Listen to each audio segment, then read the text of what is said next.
ప్రభు అయిన యేసుక్రీస్తు నామములో అందరికీ శుభాది వందనాలు. సమతల గ్రంథ ధ్యానము 6వ అధ్యాయము 16వ వచనం నుండి 35వ వచనం వరకు ధ్యానించుకుందాం.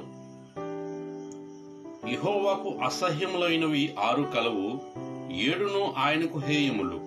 అవేవనగా అహంకార దృష్టియు, కలలాడు నాలుకయు, నిరపరాధులను చంపు చేతులను, దుర్యోచనలు యోచించు హృదయమును, కీడు చేయుటకు త్వరపడి పరిగెత్తు పాదములను, లేని వాటిని పలుకు అబద్ధ సాక్షియు, అన్నదమ్ములలో జగడములు పుట్టించువారును.